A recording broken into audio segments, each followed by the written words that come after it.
The responsible supervision and control, all right? So we know this, we got this down. What about the conflict of interest stuff?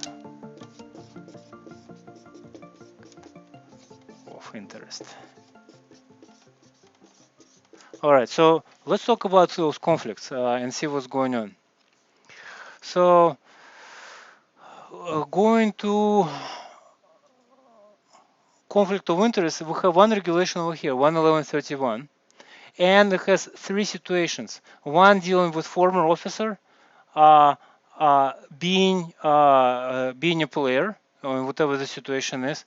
Another one dealing with relations with former officer, where you are the player, but you get him involved or her involved, or importation by the broker or employee. So those are three situations, and they essentially say the following: if you are the former officer or employee of U.S. government, let's say you did the HSI or the Homeland Security investigations, you did some kind of runs, and you know what's going on. You cannot use that knowledge once you went into the private sector. So no revolving door advantage on a case-specific basis. The relationship with former officer or employee of U.S. government means if you deal with a former employee, you cannot get unfair advantage because of his unique knowledge while he was working for the federal government. And importations by the broker or employee here, the key is you can be an importer of the same merchandise for the import the same merchandise for the clients, but you must make a error assignment disclosure if that merchandise is of the same general character. So 1131 is a conflict of interest regulations. And the next one is when can you accept fees, right? So 11135, so it says essentially if you're dealing with a lawyer, you cannot give them like referral fees or accept referral fees because simply of the referral itself. However, if you're operating as a expert witness or advise in some advisory capacity, that is okay. So in other words, you must do some work. You can't just do the marketing and referral work. You must do some substantive stuff. Next, relations with unlicensed people. So if the person is unlicensed, then you cannot give them fees. Essentially, that's the bottom line rule, which is a starting point. Of course, that rule is prone to exceptions, and one of the exceptions is right below that particular rule: relationships with freight forwarders. Just so it happens, a relationship with freight forwarder is one of the unique tandem where freight forwarder must move freight and customs broker, it needs customs broker to clear stuff out. So the key here is the freight forwarder relationship can be one of the referral. However, the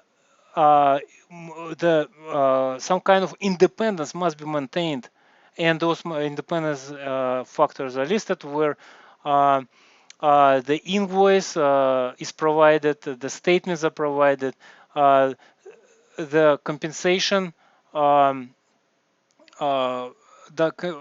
the agreement cannot prohibit communication. So it is subject to various provisions, various limitations, but generally speaking, if you're dealing with a freight forwarder, you can accept referral fees. You can. I mean, it's permissible. So moving along with the conflict of interest, we have the notorious. That one is kind of hard to describe, but essentially, if you have a buzzword, notoriously disreputable person, what we do have is we have you cannot share fees with them. So you cannot share fees with unlicensed person anyway. But what if it's like a licensed disreputable person? Well, probably the question is why is he having a license, right? But the regulation is out there, so it is a part of that general framework. And let me see. So last but not least, one ruling that I'd like to share with you. So I'm just dropping it down the link. And that ruling is H. Let me see, H30353, right there. Deals with a company which is not licensed customs broker. Its sister company is licensed customs broker. And they did some kind of restructuring, and the question was, can the non-licensed entity, which is a sister of licensed entity, have receive commissions and payments for promotion of customs business? So a non-licensed entity makes a sale, let's say gets an account, can they receive compensation? Or rather its employees can receive compensation for business referral. And they go through a long list of deliberations. You guys have the link, but the answer is yes, but very carefully. So here's how they do it, how they say this. Solicitation by unlicensed sales representative employee by unlicensed entity may be permissible, but requires special caution. So in other words, this is 2019 ruling.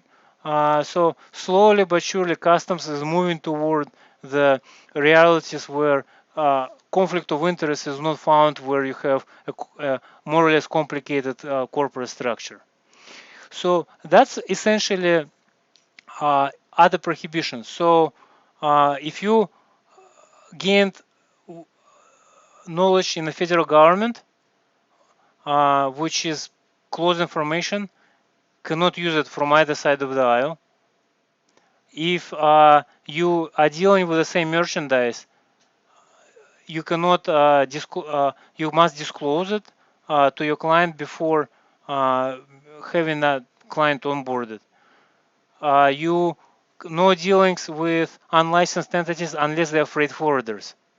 And if they are freight forwarders, they must be dealt with on subject to compliance restrictions as cited in the statute. And no business, of course, with disreputable persons, no referral fees to lawyers unless they are done on for work, like say consultancy fee, not just mere referral.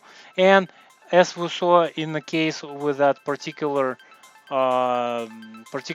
ruling, unlicensed entity can get commissions for business referrals, but the problem with that is it must be done carefully.